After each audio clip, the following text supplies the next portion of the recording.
Assalamualaikum warahmatullahi wabarakatuh. Oh, kali ini bila sebut jelas.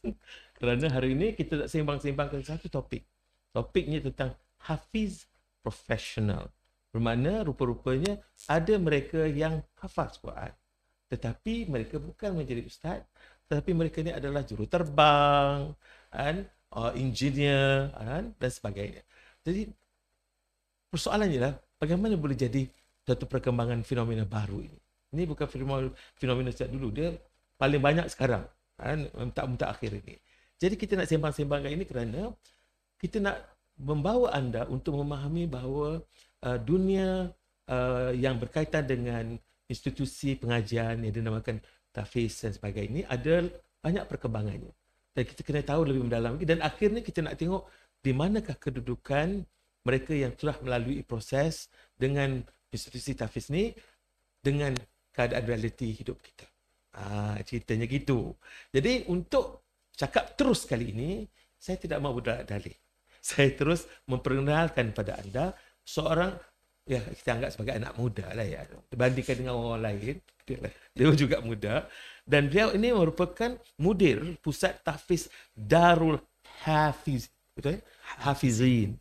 Hafizat dia. Hafizin. Dari Keramat Kuala Lumpur. Tapi dengan kita, dia bukan hendak ada situ. Ada di tempat lain juga katanya. Okey, jadi untuk tidak melengahkan waktu, saya perkenalkan kepada anda Tuan Ustaz kita lah ya. Ustaz kita Muhammad Arif Zakin bin Muhammad Ali. Ya, apa khabar? Panggil Arif saja ya? Ya, boleh. Yang Arif. Apa khabar? Alhamdulillah, terima kasih banyak. Sihat. Yang Ustaz ni macam mana? Pernah belajar di sekolah tahfiz? Ya, betul. Ya, kita sebutkan program yang ada dalam tu salah satu daripada waktunya menghafal Quran. Dia bukan digelar tahfiz, tapi sekolah agama yang ada waktu menghafal Quran. Ini sekolah agama yang macam mana? Sebab sekarang kita banyak sangat dia punya ni, yang dikatakan sekolah agama yang Ustaz hadir ni macam mana? Ya, saya dulu bersekolah di asalnya, sekolah rendah saya di sekolah kebangsaan. Datuk Ishak di Lumut, Perak. Itu sekolah biasa lah. Sekolah biasa, sekolah kebangsaan. Jadi ikuti pengajian kita panggil arus perdana lah. Belajar akademik lah. Akademik. Ada juga agama. Kita pergi sekolah agama. Subjek kan? Satu subjek di sekolah kebangsaan. Dan mungkin waktu petang di sekolah rendah agama. Okey. Sekolah rendah agama tu memang sangat impactful lah dalam kita nak baca Quran. Kata peringkat awal kita mengenal agama kan. Bukan satu-satu yang agak mencabar kan. Sekarang kena otak-otak akademik, lepas tu otak-otak tahfiz. Jadi macam mana berhadapan dengan suasana? Kalau kita sebenarnya Quran ni adalah mukjizat, satu mukjizat yang sangat luar biasa ya. Dan kita sebut bila kita di Malaysia sebenarnya gelombang hafiz profesional ni dia tak datang maknanya awal, dia lambat sikit kan. Tapi macam sebelum ni saya berada di Yaman sebagai contoh ya. Di negara Yaman atau negara-negara Arab yang lain lah, kita tengok sebenarnya menjadi hafiz yang profesional ni satu yang biasa bagi mereka di Malaysia je. Sebab apa? Sebab memang permulaan pembelajaran mereka, kalau kata pembelajaran agama pembelajaran Quran adalah bersama menghafal Quran. Macam tu. Selalunya lah ya. Negara Arab. Bukan Arab ni kurang sikit lah.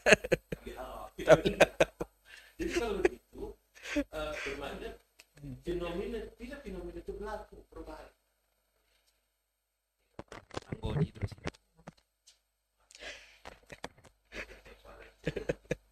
Baik.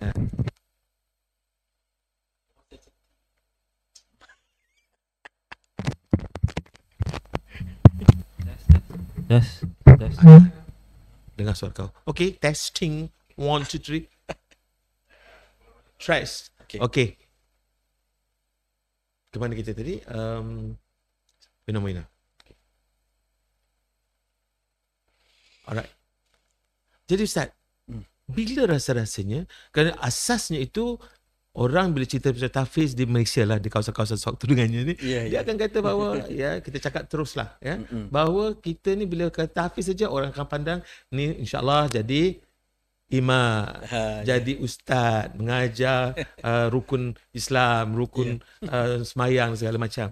Tetapi bilakah proses perubahan itu berlaku sehingga sekarang menjadi satu fenomena Ya. orang yang dulunya dianggap hanya mengajar dan mendidik masyarakat dalam isi-isi agama, tetapi sekarang ni sudah dia tidak mengajar agama, bolehlah dia mengajar, tapi dia punya professionnya adalah profession seorang apa namanya, guru, apa namanya, guru tadika, Ya. kan, sebagai magistrate, engineer, dah jadi macam cerita piramid ni, kan.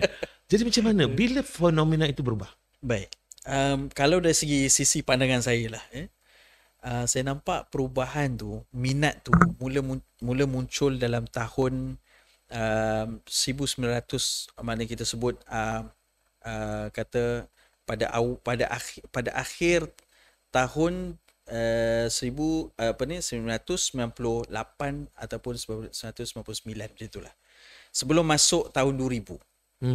Sebab apa? Sebab kita lihat pertamanya ramai di kalangan kita sebut ibu ayah yang pada waktu-waktu itulah. Mereka ramainya daripada saya tak ingat generasi yang dipanggil apa, baby bloomers. Baby bloomers. Baby bloomers.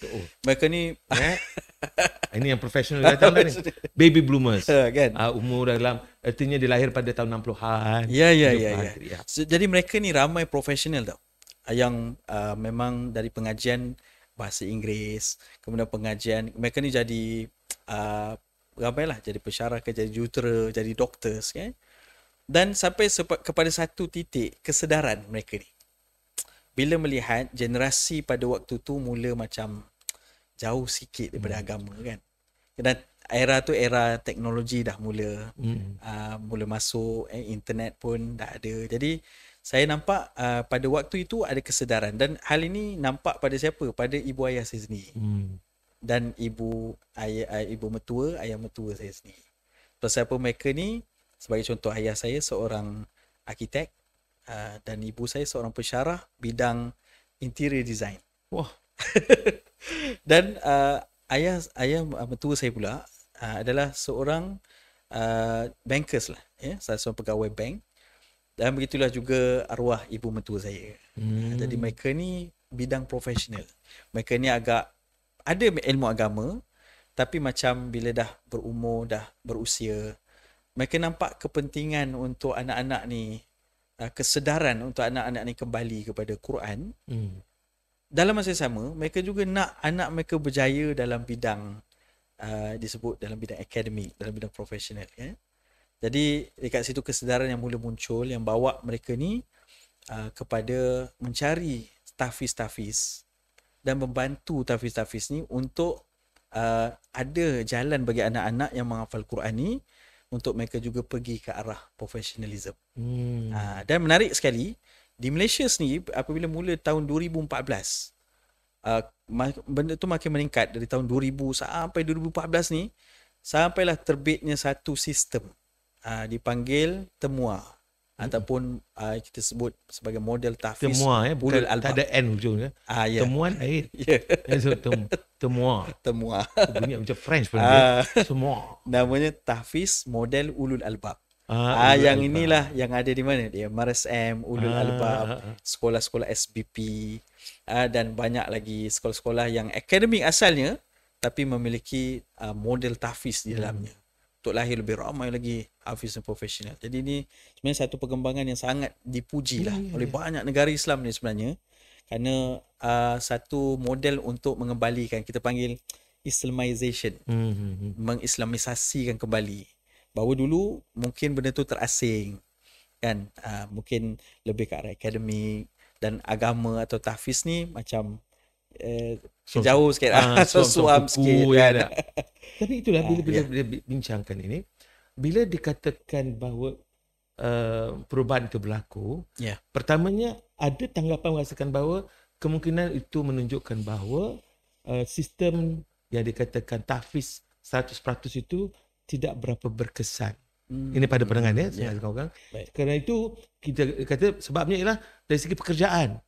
Saingan pekerjaan. Ramai sangat jadi ustaz, Jadi berebut nak jadi ustaz. Habis sekarang ni solat Zuhur pun ada, solat Asar pun ada, kuliah-kuliahnya kan. Jadi dia rasa bahawa takkan sampai setakat itu.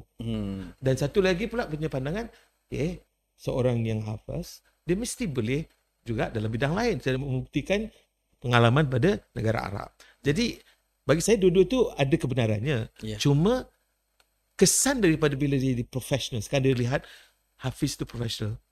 Maka akhirnya ramai di antara mereka yang yang dianggap profesional tu, bayangkanlah dia juruterbang.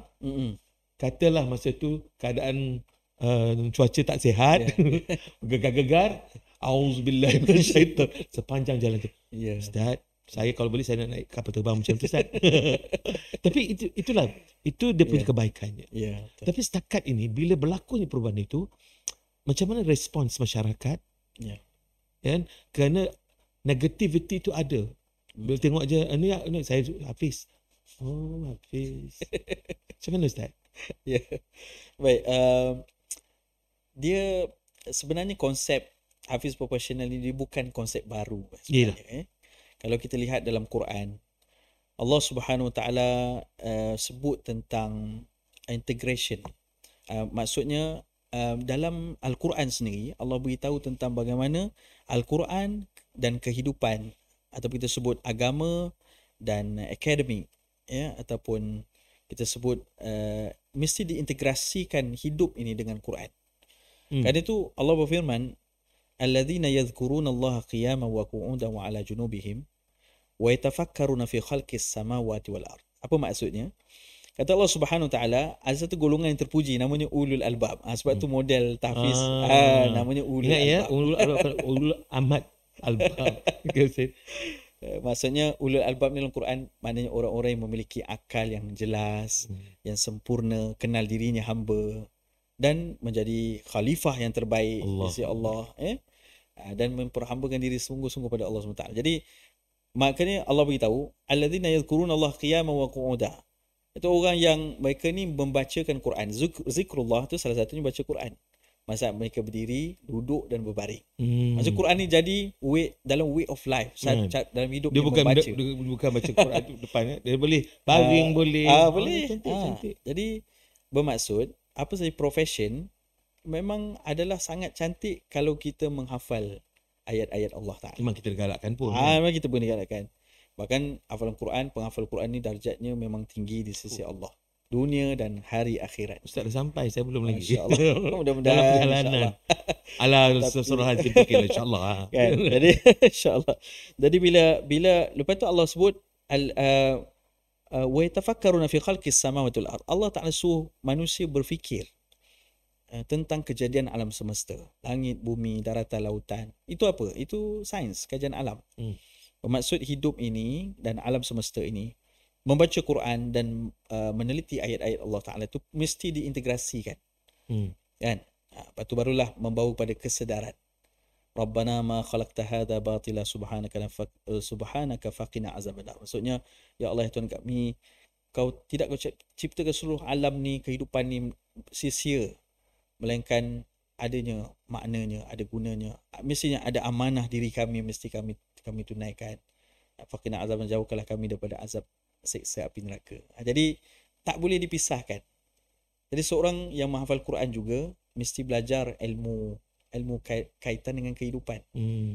Dan kalau dia meninggalkan, bermaksud dia juga akan tertinggal. Kita nak sebut macam tu. Sebab saya juga dalam bidang hafalan Quran, bidang madrasah, dalam kajian agama, saya juga alhamdulillah juga masuk dalam bidang akademik. Dan maksudnya belajar sains, Ustaz belajar fizik. apa? Dari segi pengkhususan aliran profesional tu. Baik, saya adalah maknanya saya dulu graduan dalam bidang chemical engineering, kejuruteraan kimia. Ini berjisi dalam bidang gas.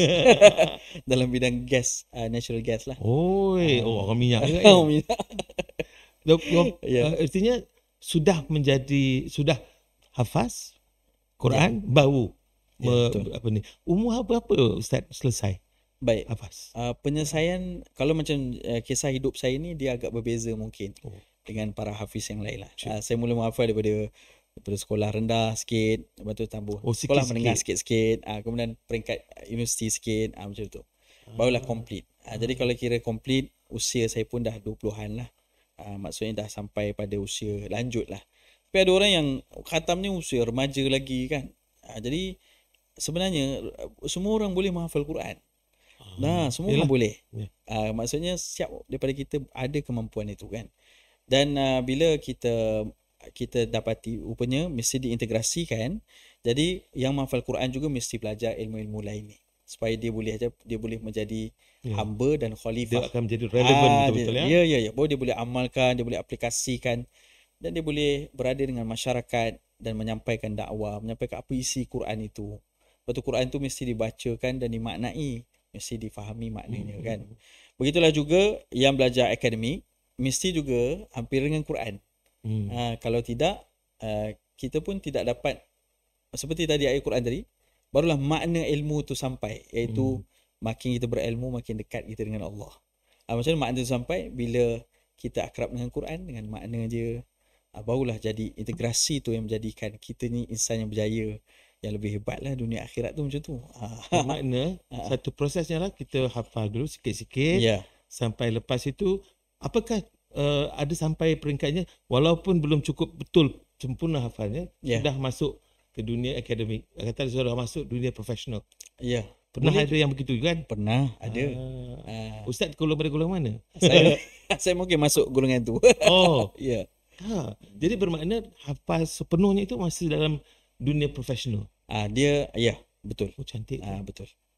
Sebab kita bukan masuk dari aliran tahfiz yang sebenar, tapi dari madrasah, tapi kita ada kesungguhan, rasa macam nak sangatlah. Macam tu. Bermakna kepada kawan-kawan kita ni, bermakna kita yang sudah jadi profesional, kan? Bermakna ada ruang untuk menjadi seorang penghafal Quran. Betul.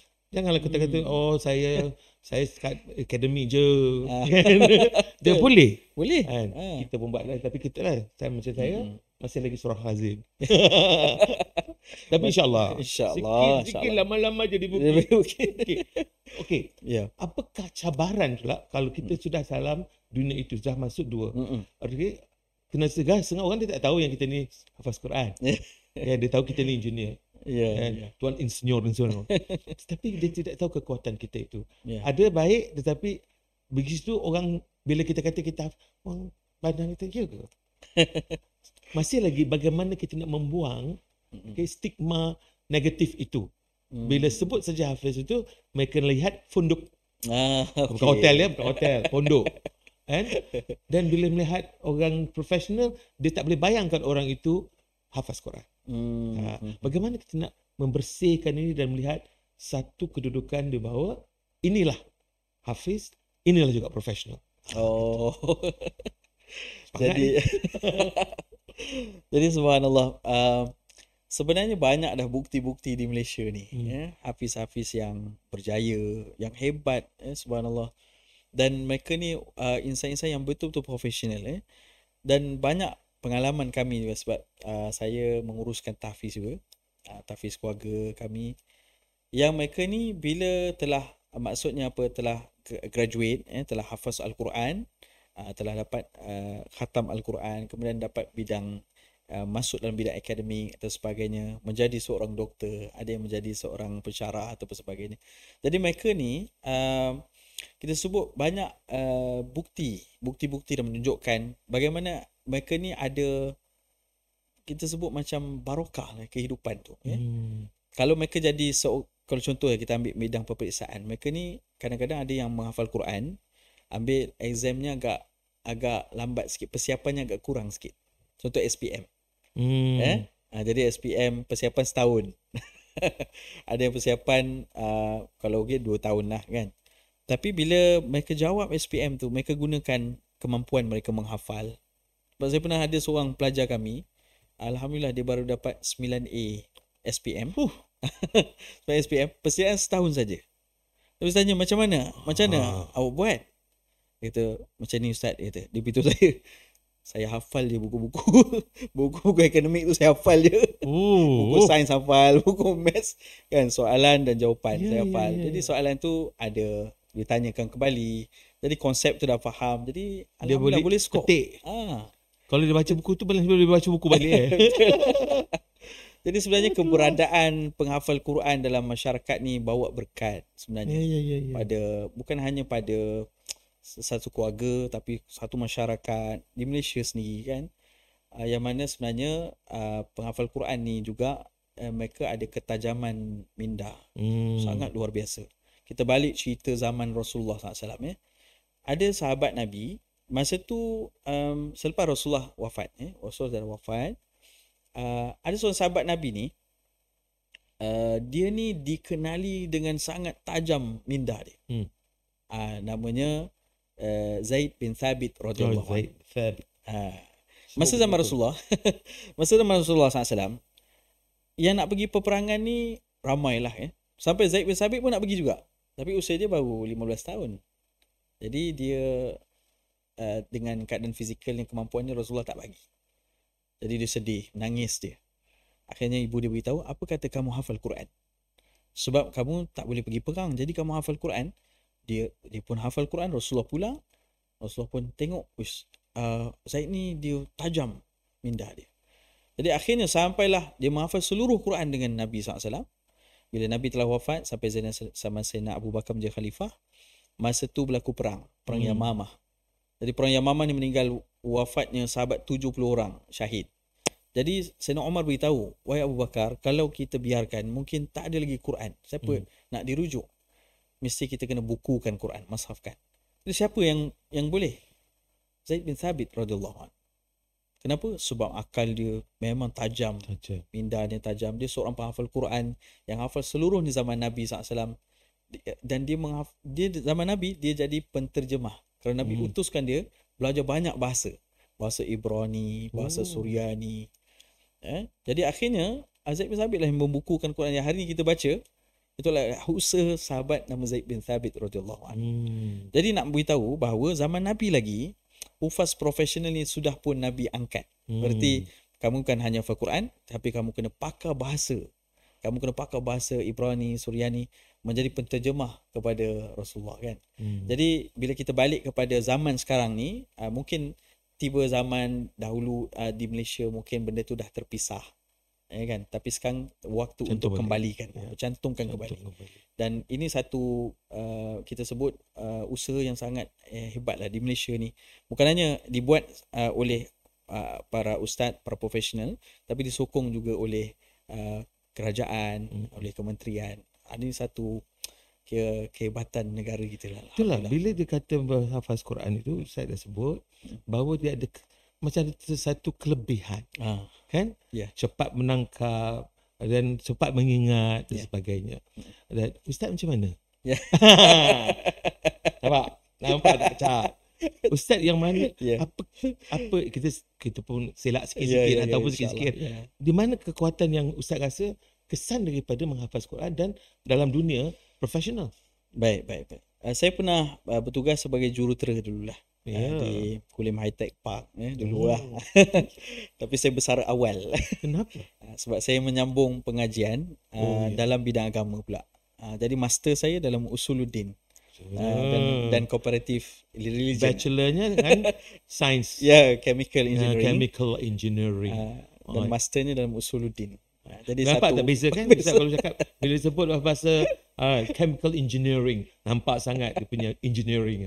Bila sampai pada hafal Quran tu Usuluddin. Okey. Jadi how do you tak guna bahasa Inggeris pula kan? Okey, bagaimana Ustaz menghadapi tu suasana sebegitu? Okey. Baik, macam mana nak kita sebut antara dua-dua nak campur kan? Sebenarnya saya takut cakap seorang-seorang je. Boleh setengah orang. Okey tak ada, kau je. Okey, macam mana? Jadi bagi saya sendirilah pengalaman saya, bila kita berusaha menghafal Quran ni, kita menghidupkan, macam kita nak cakap macam mana, otak kita lah. Sel-sel mati. Sel-sel mati. Okey. Jadi kita menghidupkan bila kita, sebab menghafal Quran, hafizul Quran maksudnya adalah penjaga Quran. Hafiz Al-Quran. Maksudnya dia kena jaga Quran tu. Bukan hanya dia hafal, tetapi dia kena pelihara. Dia kena selalu baca. Dia kena selalu berusaha memahaminya, berusaha mengamalkannya. Itu kita sebut tanggungjawab seorang yang kita menghafizul Quran. Mungkin tanggungjawab ni bukan hanya pada seorang penghafal Quran, tapi kepada kita semua juga. Walaupun mungkin tak semua Quran, tapi sebahagian Quran tu mesti menjadi satu hafalan sebab kita kena baca wirid dalam solat kita. Jadi kalau macam saya sendiri, bagi saya kalau kita mula menghafal dan kita tengok seseorang yang mula menghafal Quran itu, dan kemudian dia belajar pula bidang lain, kemudian dia hafal balik Quran, dia buat macam itu, satu benda yang bukan membawa, pertama dia akan hilang stres dia. Quran ni dia, Allah sebut dalam Quran, syifa'ul lima fis sudur. Dia adalah ubat bagi apa yang tersimpan dalam dada kita, resah kita, dalam gelisah kita, kan, kerisauan kita. Bahkan antara benda-benda yang bila kita ada Quran ni, kita ada rasa tanggungjawab. Tak nak buat, kita sebut benda laro-laro ni kan. Tak nak banyak sangat. bukan kita sebut hiburan tu boleh dengan nasyid, tapi kalau benda tu dah start buat kita jauh kan, kita akan hati-hati. Sebab kita rasa macam aku ada tanggungjawab nak di jaga. sinilah berlakunya pertembungan bagi setengah-setengah orang ya. Kerana saya jumpa dengan pihak-pihak yang ini bukan dua alam ya, dua ilmu. Bukan dua alam, dua ilmu. Ada di antara mereka ni yang merasa sedikit dilema sebab dalam dunia hafaz Quran dia tahu tertib dan sebagainya. Tapi bila dalam dunia profesional, katalah dia seorang apalah contohnya, dia adalah seorang lawyer. Okey, dan dia kena mempertahankan siapa? Mempertahankan pelanggan dia lah, anak guam dia. Tapi dia tahu anak guam dia ni tidak betul. Dalam itu berlakulah pertembungan. Kadang-kadang bagi dia merasakan bahawa sebagai seorang peguam dia kena pertahankan. Tapi sebagai seorang orang yang mengerti tentang benar dan tidaknya ni, dia rasa jadi kalau golongan begini, bagaimana Ustaz untuk dia pandai dan mengerti untuk menyeimbangkan? Dia perlu cuma istikharah kan begitu. Macam mana Ustaz? Okey. Saya sebenarnya ada beberapa orang yang saya kenal lah. Antaranya ada yang juga mungkin masyarakat pun kenal, namanya kita panggil Profas kan. Beberapa adik-beradik yang penghafal Quran semuanya. Betul. Mereka ni tak silap salah seorangnya adalah memang seorang peguam. Dan begitu yang lain-lain. Dan saya pernah bersembang lah dengan mereka ni dan juga kawan-kawan yang lain yang macam ni untuk bidang profesional. Pertama, itu hebatnya kalau ada penghafal Quran dalam masyarakat yang profesional. Sebab apa? Mereka akan hanya ambil yang betul saja. Contoh, kita cakap kita tidak akan ambil benda yang tipu. Wailul lil mutaffifin. Allah sebut berdosalah ataupun celakalah orang yang menipu timbang. Maknanya tidak guna jalan belakang, tidak jauhkan, tidak beramanah. Kita akan ambil betul-betul yang benar saja. Yang benar. Jadi ada lawyer yang hafal Quran. Jadi saya tanya dia, macam ni kalau kes-kes tu yang kami akan timbang dulu kes tu. Apakah ide di pihak yang memang mesti dipertahankan? Maksudnya tujuan menjadi peguam dalam mempertahankan benda yang benar, yang adil. Itu tanggungjawab. Jadi mesti pilih kes yang dia akan bawa itu adalah kes yang mempertahankan orang yang dizalimi, orang yang benar. Jadi macam tu. Jadi bayangkan semua profession macam tu. Kalau profession jurutera tak tipu, kan? Tak ada pakai civil kan? Pakai simen kurang timbangan nanti boleh runtuh kan, atau jalan jadi tak elok. Kalau kita dalam bidang profession sebagai sebagai bankers, ambil yang kita pergi yang Islami, perjalanannya yang bersih kan? Jauh daripada yang kita sebut syubhah ataupun benda-benda yang riba dan sebagainya. Dan begitulah seterusnya. Bermaksud bila ada generasi macam ni, bukan hanya profesional tu jadi profesional yang memberi manfaat, tapi profesional yang telus, amanah, yang jujur. Dan kesan itulah yang jadi berkat. Maka dia diminta untuk melibatkan diri dengan, katalah barangkali umpamanya berriadah ramai-ramai, Nah, maksudnya berzapin ramai-ramai. Tapi masalahnya ialah dia akan bersama juga dengan kawan-kawan perempuannya juga. Kalau dia lelaki dan sebagainya. Ya. Jadi akhirnya mungkin sebahagian dari mereka kata ini bukan dunia aku. Tetapi bila dia pergi pula, kita kuranglah pula orang hafid kat dalam tu. Jadi saya bercakap ni kerana berdasarkan kepada pengalaman-pengalaman dan termasuk diri saya sendiri. Baik. Jadi bagaimanakah kita nak memurnikan ini supaya kan kita menarik rambut dari tepung lah. Ya. Gitu. Then kita mendengarlah, ya Syekh, tafadhal ya Syekh. Kalau jawab tiba-tiba ni. Okey. Baik. Kalau kita sebut tentang aktiviti kan, ataupun kita sebut majlis-majlis lah ya. Selagi mana majlis ataupun aktiviti itu berlangsung selari dengan syarak, berarti tidak sampai maknanya apa, kita keluar daripada syarak lah ya.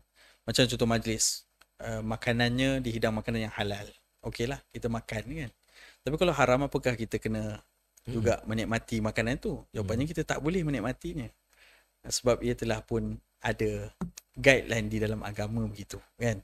Jadi kalau contoh bekerja dalam soal media macam tadi Waniza sebut Ya, kan? ya. As a Muslim lah kita Ya, sebut kan, sebagai seorang Muslim, bermaksud kalau ia aktiviti yang kita sendiri boleh imbangkan, yang mana yang kita tahu ia selari dengan syarak. Tapi saya yakin media sekarang sangat kata apa, syariah compliance banyak lah kan. Boleh bincang tu Ustaz. Boleh bincang. Okey. Kan, Kita cakap terus je. cakap terus. So kita boleh berada dalam satu maknanya satu organisasi, tetapi kita tahu mengimbang di mana bahagian yang Pandai kita mengukur lah ya. ya kita mengukur. Kita boleh jadi kita juga jadi ejen pengubah. Ya. Sebab apa, seorang mukmin itu, ataupun kita sebut, kita balik bercerita Hafiz Quran ni, nilainya Hafiz Quran itu dia bukan menghafal Quran untuk dirinya sendiri. Sebab dirinya dia hafal Quran, tetapi dia mesti khalifah, dia mesti memberikan manfaat, dia mesti memberi impact ya. Bermaksud apa kata, kalau suasananya begitu, dia datang, dia menjadi orang yang membawa pada lebih baik. Kan? Banyak saja hiburan yang berlandas syarak. Boleh saja kan. Jadi dia initiate benda tu. Dia ataupun dia yang memangkin idea itu. Sebab dia ada professionalism dan dia juga boleh berbincang, dia juga boleh. Dan saya kenal sebenarnya ramai orang-orang macam ni. Ya. Yang dia hadirnya dia mengubah sebuah keadaan, suasana yang dikatakan tak mampu diubah, rupa-rupanya boleh diubah ke arah syarak, tetapi dalam masa sama tidak meninggalkan identiti organisasi itu ataupun identiti kepada itu. Jadi itu saya antara saya rasa pandangan saya. Kadang-kadang perubahan boleh berlaku, tetapi kadang-kadang dia makan masa sedikit. Ya betul, makan masa. Jadi dalam proses nak memakan masa itu, kadang-kadang dia berada sentiasa dalam dilema. Kan? Ya, umpamanya kalau katakan dia terpaksa bergandingan dengan seseorang yang bukan muhrim, kan? Dan dia berada, dia kena bincang selalu dan sebagainya. Kadang-kadang di waktu itu menggugat dirinya. Kalau dia wanita, kadang-kadang masalah dengan pengacara wanita inilah soal time ataupun waktu dia nak bersiaran. Sebelum bersiaran itu berjam-jam dia kena meriaskan mukanya, mendandankan rambutnya. Kalau dia ada, dia pakai dia sudah tentu kalau yang Muslim tu pakai inilah. Tapi nak meletakkan tudung tu pun, lilit tu kena tahu di mana puncanya. Jadi ini yang makan masa. Kadang-kadang dia mengganggu apa? Watak dia, perwatakan dia dengan prinsipnya soal waktu solat. Macam mana nak mengatasinya? Sebab kadang-kadang dia memakan masa yang agak panjang. Tengah-tengah dah masuk subuh. Itu baru ada proses tengah masih lagi buat ni. Dan habis itu pula nanti nak semayang macam mana? Make up.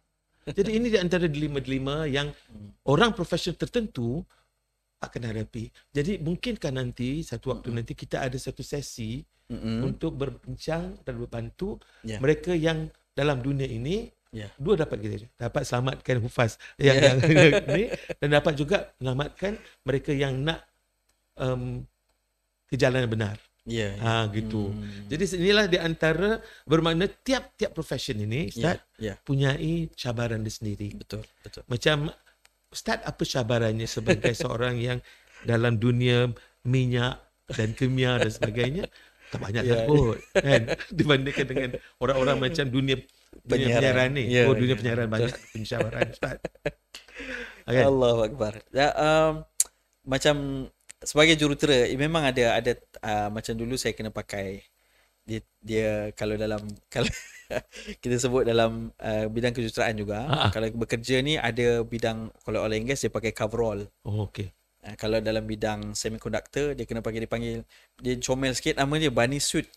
Macam coverall juga tapi lebih nipis untuk cover daripada kepala sampai kaki. Ada cukup hukum aurat tu tak aurat cukup lah. Jadi contoh isu kena berwudu, kena istinja, maksudnya kita nak pergi toilet juga, tapi dalam pakaian begitu. Jadi macam mana kita nak macam kita nak buat. Jadi di situlah cabaran kita sebut tadi kan. Cabaran tu memang akan ada. Tapi bagaimana sekalipun, sebagai contoh kita sebut kalau kemampuan beristinja, tetap kita kena jaga. Jaga pakaian daripada najis. Ada yang dia kata dia masuk shift 7 pagi sampai 7 malam. Atau 7 pagi 7 malam dia tak keluar. Dia ada dalam tempat production ataupun kita sebut tempat-tempat ni proses lah kan. Jadi mungkin dia boleh keluar sekejap tapi masa agak singkat. Ya. Jadi ada yang mengambil inisiatif sebagai jurutera technician ke sebagainya, berwuduk dulu sebelum memakai suit tu. Jadi bila sampai masuk dalam solat. Jadi maksudnya apa? Solat di dalam tempat bekerja. Walaupun mungkin boleh solat luar lebih boleh, tapi kerana tu tak ada masalah, boleh. Bermaksud tidak ada satu, memang ada cabaran, tapi itulah kata apa, hebat orang mukmin ni. Nabi sebut ajaba li amri mu'min. Orang mukmin ni dia hebat. Dia akan cari jalan. Kalau dia diuji, dia akan sabar. Dia akan teruskan. Ada seorang dia punya pendekatan begini, dia kata dia, kita jangan, Islam tu tidak menyusahkan. Ya, betul. Nasihat pada saya ni. Ya. Sebab kadang-kadang kita punya masalah ni lah, bila kita nak macam kalau saya lah kan, dah lepas nak buang makeup, nak pasang balik tu makan lama. Walaupun seorang lelaki. Jadi soalannya ialah, dia kata, Nizam, jangan kau susah-susahkan. Kau ambil wuduk, engkau cuba untuk menggunakan konsep khauf. Bermakna kau selamat. Wuduk sudah ada. Cuma rapunya ada airnya. Seorang Indonesia, Pak. Jadi saya kata, boleh kah? Boleh. Kerana yang pentingnya ialah, ini dalam konteks fikahnya, kau kena selamatkan wuduk, solatnya itu. So saya kata okey, tapi saya tidaklah menceritakan kawan-kawan lain kerana takut kita ni bukan berilmu. Tetapi itu telah membantu saya banyak, Ustaz. Jadi artinya tempat solat tak kisah. Di mana-mana boleh, tetapi wuduk itu je masalah. Walaupun dia sunat. Tapi tak ada tak boleh tak sah, Ustaz. Jadi kalau artinya nak membantu. Kalau mungkin ada satu waktu nanti kita membantu kawan-kawan dalam profession tertentu, apatah lagi yang terlibat itu adalah orang yang hafiz Quran, dia kena bantu kawan-kawan dia macam mana nak mengatasi masalah yang dihadapi. Bagi saya, Ustaz, orang yang dikatakan generasi hufaz ini, dia mempunyai keupayaan untuk mendidik, membantu, menasihati golongan yang tidak ada. Ya, betul. Kan? Betul. Jadi benda-benda ni lah, cumanya dia kena tahu dan faham tentang orientasi pekerjaan yang dihadapi. Macam dunia penyiaran memang banyak cabarannya, Ustaz.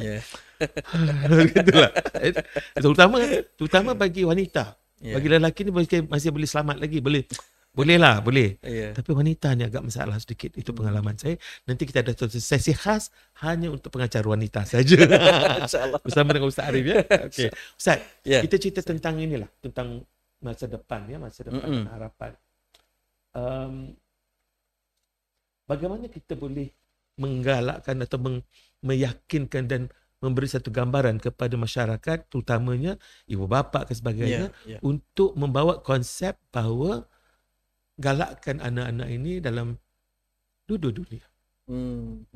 supaya nanti kita dapat anak yang soleh dan soleha, pada masa yang sama mereka adalah profesional. Baik. Baik. InsyaAllah. Ini bukan Macam mana mak promosi ayah, macam tahfiz ustaz ya, tapi ini. Ya. Okay, bismillahirrahmanirrahim. Tafiz kami contoh keluarga saya lah misalnya. Keluarga kami ni yang macam saya sebut tadi lah. Arwah mak mentua, ayah mentua, mereka sangat nak anak-anak mereka hafal Quran. Dan alhamdulillah tiga-tiga anak mereka menghafal Quran. Jadi isteri saya lah salah seorang tu. Alhamdulillah.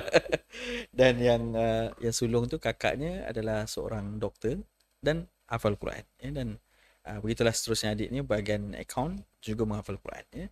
Macam saya pun sama. Jadi secara takdir Allah, keluarga kami bersatu.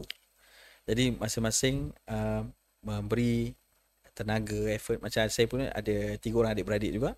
Adik kedua saya juga adalah bersama dengan saya di tahfiz ya. Dan kita sebut sesuatu yang gabungan antara dua ni sebenarnya takkan merugikan. Ibu ayah jangan risau. Ibu ayah selalunya risau kang anak aku apa Quran apa dia nak makan dia. Dia selalu terdengar perkataan tu, selalu terdengar kan. Anak aku apa Quran ni, apa dia nak makan nanti, apa dia nak kerja nanti. Macam mana nak jaga anak orang ke dah. Sebenarnya okey, kita sebut tadi bila berlaku satu tempoh lah ya. Kalau kita baca, kita panggil sekularisme dalam pendidikan ataupun sebagainya. Ini tempoh-tempoh yang terdahulu lah. Tapi sekarang ni alhamdulillah integrasi tu dah mula cantik. Kita panggil Islamization of knowledge tu dah makin baik ya. Bila kita lihat kedua-dua bidang ataupun tahfiz dan akademik dan agama ini bersatu, dipanggil integrasi ya. Jadi sekarang kita lihat banyak sekolah-sekolah macam ni. Dan sebenarnya sangat ramai ibu ayah berpusu-pusu nak hantarkan anak ke tempat-tempat macam ni. Sebab dia tahu, pertama, kalau anak saya ni tahu Quran, anak saya ni tahu agama, kalau saya meninggal nanti, sekurang-kurangnya anak saya ni aku urus jenazah saya. Dapat bonus free ya. Dapat solatkan, imamkan yeah. jenazah. Dan memang itu yang saya berlaku dalam banyak tahun ni. Ada anak tahfiz kami yang ayahnya meninggal. Memang anak ini yang urus semua sampai habis. Baru tingkatan 4, tingkatan 5. Maksudnya dah ada credibility tu. Okay. Dan mereka juga dalam masa yang sama belajar akademik. Jadi sebenarnya ibu ayah tak perlu risau. Sekarang ni dalam tempoh suasana sekarang ni, lebih lagi keuntungan besar bila anak tu ada Quran, ada agama dan belajar akademik. InsyaAllah macam-macam bidang sekarang dia boleh masuk. Jadi ibu ayah kalau duduk dalam anak-anak bawa ke bidang ni, insyaAllah dia akan dapat dunia, dapat akhirat. InsyaAllah. Ni dari hujung-hujung ni nak cerita tentang quality lah saya. Ya betul. Sebab bila kita menghantar anak untuk belajar di sekolah-sekolah tahfiz. Okay. Macam mana kita nak memastikan, because selalu orang memperbandingkan sekolah, ada banyak sekolah ni. Adanya sekolah asrama penuh, sekolah Tionghoa, kan, sekolah agama, sekolah tahfiz. Jadi pada pandangan dia, yang kualitinya di mana? Bagaimana kita meyakinkan kepada masyarakat luar sana, tahfiz ada dia punya tertibnya, dia ada dia punya rujukannya, dia ada pemantauan undang-undangnya, supaya mereka tidak jangka. Kerana banyak kita ni merasakan bahawa ya ke, ada ke? Sebab pandangan mereka adalah pandangan dulu. Tapi sekarang sudah berbeza. Bagaimana kita meyakinkan kepada masyarakat kita? Baik, kalau kita sebut tentang tahfiz tadi lah kadang-kadang dalam kita nak buat kebaikan ni kadang-kadang ada juga cabarannya kan. Misalnya bagi yang membuka tahfiz juga kadang-kadang isu berlaku. Jadi benda-benda ni bagi tamparan, bagi kesan terhadap tahfiz yang lain yang betul-betul menjaga kualiti. Sebab ada yang juga kita sebut isu-isu seperti masalah buli, masalah-masalah itu memang berlaku. Kalau bukan di tahfiz pun, di tempat lain pun, boarding school pun berlaku juga kan. Tapi kadang-kadang tahfiz ni selalu yang menjadi highlight. Sebab apa? Islamik macam ni. Betul tak? Yang hakikat ni itu satu dugaan lah, satu ujian. Kita kena tahu bahawa sebenarnya ujian-ujian ni akan datang dalam mana-mana bahagian pun dalam institusi pendidikan dan sebagainya.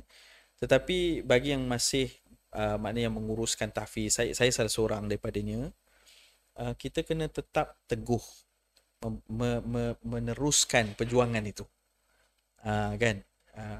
Biar bukan hanya hafal Quran, tapi pelajar ni mesti cuma memahami sebahagian Quran, mengamalkan Quran itu. Mesti memiliki akhlak seorang yang baik, ya. Menghafal Quran tu seperti Nabi SAW. Nabi ditanyakan Sayyidina Aisyah, macam mana akhlak Nabi? Sayyidina Aisyah sebut senang, kana khuluquhul Quran. Macam mana akhlak Nabi tu? Macam itulah akhlak Quran. Jadi maksudnya apa? Kalau kita penghafal Quran, akhlak kita kena lebih tinggi. Kena mencontohi Rasulullah SAW, sebab kita represent penghafal Quran itu. Yang benar tu, Ustaz. Ya. Jadi sebab itu kalau kita sebut kedua maknanya penghafal Quran pun kena ambil peranan ini. Tak boleh dia menghafal Quran dia seorang yang sombong. Oh, orang lain tak hafal Quran, jadi aku yang paling mulia. Aku hafal, kau apa? Kan dia aku Al-Hafiz, kau semua Al-Habis, dia kata. Tak boleh. Contoh. Kan, jadi maksudnya dia orang tak boleh. Penghafal Quran juga kena ada sifat tawadu. Betul. Kena ada sifat memberi, ya. Kena ada sifat mesra. Macam mana akhlak Rasulullah? Ya. So seorang yang mesra, senyum, bertegur sapa, memberi semangat. Bagi yang belum lagi, didoakan agar mereka dapat rezeki, insya-Allah. Kalaupun tidak semua dari Quran, sebahagian. Benda ni perlu. Kita jadi positif lah. Positif, ya. Menginspirasikan orang untuk buat yang lebih baik. Ya, betul. Bagus. Tak boleh merendahkan yang lain, ya. Dan dalam bidang profesional pun sama begitu. Maksudnya kita juga kena bina jambatan di situ, ya. Jambatan untuk mengintegrasikan dua-dua bahagian ini. Jadi kalau kita nak balik pada soalan tadi, macam mana nak betulkan persepsi. Jadi memang satu tanggungjawab besar bagi seorang penghafal Quran untuk dia bangkit menunjukkan kredibiliti penghafal Quran betul. yang sepatutnya. Tak bolehlah dia minta maaf cakap ada sebahagian yang bila masuk dia, ni hafiz Quran ni. Ni bukan kat sini, ni kat Gunung Everest. Ada ke kat Gunung Everest ya? Masuk bekerja, tiba-tiba hilang. Mana dia? Mengelat. Buka dalam pintu store, tengah tidur dalam store. Dia mengilhamkan sesuatu. Ya. Lepas tu kalau tak boleh. Jadi hafiz, seorang penghafal Quran kena tahu bahawa kesan perbuatannya sangat besar. Betul. Kesan perbuatannya. Sebab dia sebagai da'i, orang yang mengajak orang kepada baik. Jadi dia mesti kena pelihara, kena memiliki akhlak amanah yang besar, kena disiplin. Kalau orang pukul 8 masuk, dia kena 7.59, 7.55 dia kena sampai lah. Dia kena jadi orang yang amanah dengan masa. Dia kena jadi orang yang bersungguh-sungguh. Begitu. Sebab dia kedudukannya adalah untuk memberi contoh. Ya. Jadi dia kalau datang pukul call time pukul 5, dia datang pukul 3, itulah. Macam mana, Ustaz? Itu terlebih sangat lagi. Terlebih sangat. Baguslah tu kan. Semangatlah. Betul. Jadi dia kena jadi orang yang paling semangat. Leadership. Sebab tu Nabi SAW zaman Rasulullah, siapa yang hafal Quran, you will become leader. Aywa. Siapa yang hafal Quran paling tinggi, paling banyak.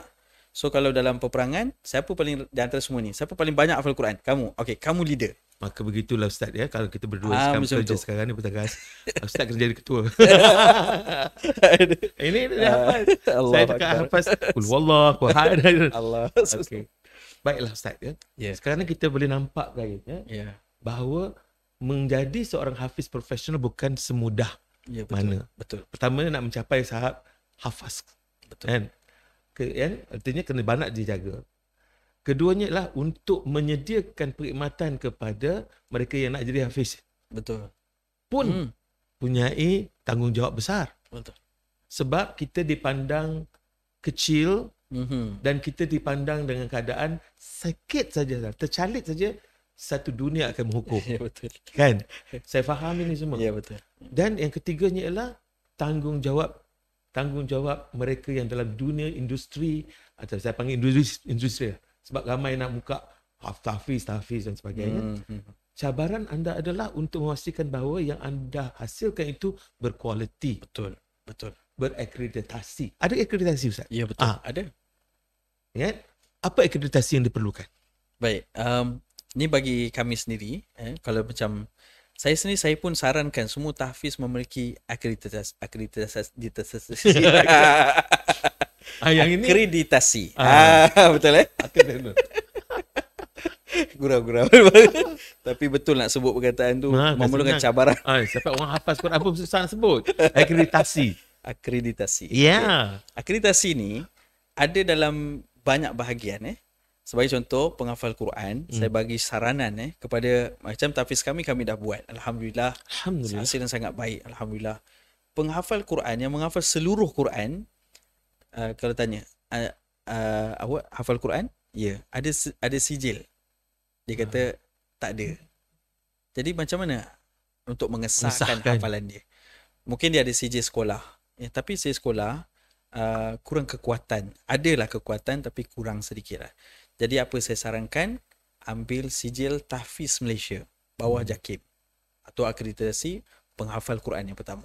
Ambil sijil tahfiz Malaysia ni, kita kena pergi peperiksaan. Pelajar tu lepas khatam Quran, hafal Quran, pergi peperiksaan 1 hari di JAKIM Kuala Kubu Baru, dan dia akan dapat sijil tahfiz Malaysia dipanggil.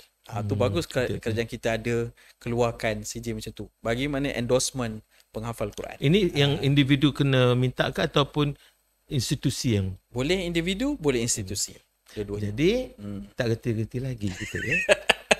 Ambil lah dapat akreditasi lebih baik. Ya. Lebih baik. Jadi sijil sekolah boleh digunakan untuk aplikasi tu. Jadi bila dah apply, maka akan keluar lah selesai dapat mana pemakahan yang baik. Sebab dia soalannya soalan seluruh Quran. Kemudian menulis Al-Quran. Dan kemudian menjawab soalan-soalan agama berkait Quran. Jadi bila dapat tu, maka okey, ini seorang hafiz yang sah. memang sah di sertifikatnya. Cuma akreditasi ni penting sebab apa? Dia akan menunjukkan kredibiliti seorang itu. Kan macam kita pergi mana-mana tempat sekalipun, apply kerja. Saya belajar engineering tapi saya tak ada sertifikat. Kita boleh terima tak? Tak boleh kan? Jadi itu saranannya. Sebaiknya seorang penghafal Quran ada sertifikat. Ada sahat. Jadi di situ, dan disediakan pun oleh JAKIM, Jabatan Kemajuan Islam, dan kerajaan. Maksudnya satu benda yang sangat hebat lah di Malaysia ada buat perkara ni. Rugi kalau tak ada. Itu yang pertama. Kemudian akreditasi yang lain seperti agama dan akademik, sijil peperiksaan Malaysia, sijil SPM. So sijil agama, kerajaan negeri pun ada buat, contohnya SMU, sijil menengah agama, di negeri-negeri, setiap negeri ada dalam bahasa Arab, Kemudian pengajian dalam SPM sendiri pun ada tasawuf Islam. Ada apa ni kita sebut Al-Quran Sunnah.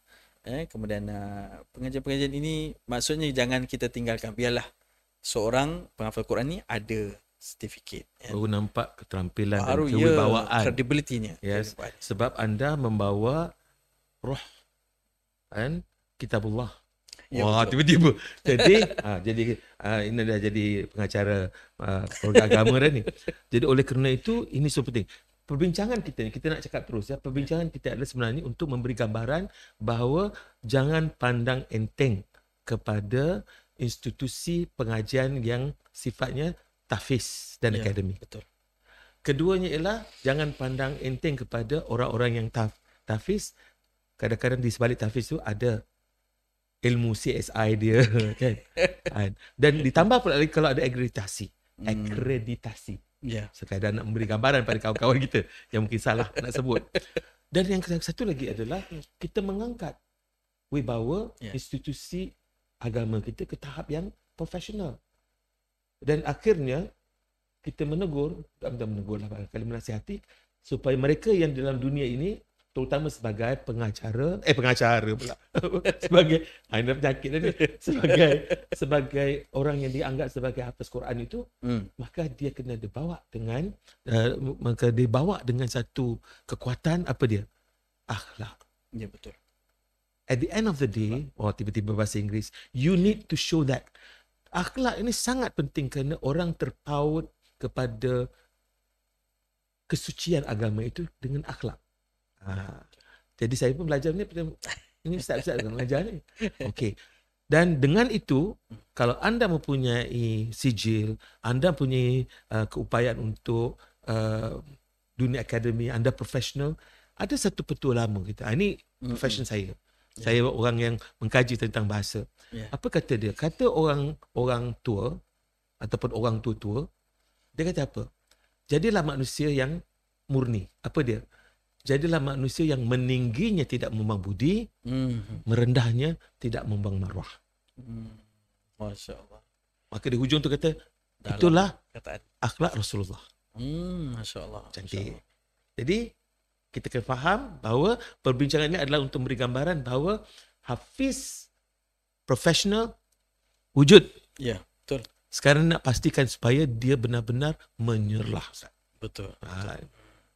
Dan bagi anda yang tidak muda lagi, tidak ada ruang untuk anda mengatakan bahawa aku dah tua, tak boleh. Anda mungkin menjadi seorang hafiz profesional yang tua. Itu je. Baik Ustaz, kata-kata mungkin nasihat yang terakhir mungkin Ustaz dah boleh untuk program kita ni kepada kawan-kawan kita ni. Baik. Mungkin dalam ni mungkin kita dah mula dah menyambut Ramadan. Ya. Dan orang-orang macam Ustaz ni adalah orang yang paling terhangat di pasaran ketika bulan Ramadan. Ustaz, silakan Ustaz. Ya. Bismillahirrahmanirrahim. Kita masya-Allah, Al-Quran ni memang mukjizat. Al-Quran ni memang ayat firman Allah Ta'ala. Maka hidup kita jangan diasingkan daripada mukjizat ini. Satu kerugian yang besar. Kita umat Nabi Muhammad SAW, Allah Ta'ala turunkan Quran, dan dekat bulan Ramadan ni, syahrul Ramadan alladhi unzila fihi al-Quran. Maka antara yang satu menakjubkan juga, macam mana saya jumpa orang-orang mu'allaf. Saya juga salah seorang yang sampaikan kuliah kepada mu'allaf yang baru masuk Islam, mengenal Islam sebagainya. Bila saya tanya mereka, macam mana mereka boleh masuk Islam? Menarik sekali jawapan mereka ni. Banyak-banyak sebab. Tapi akhirnya bila saya simpulkan, satu poin. Kerana mereka membaca Al-Quran.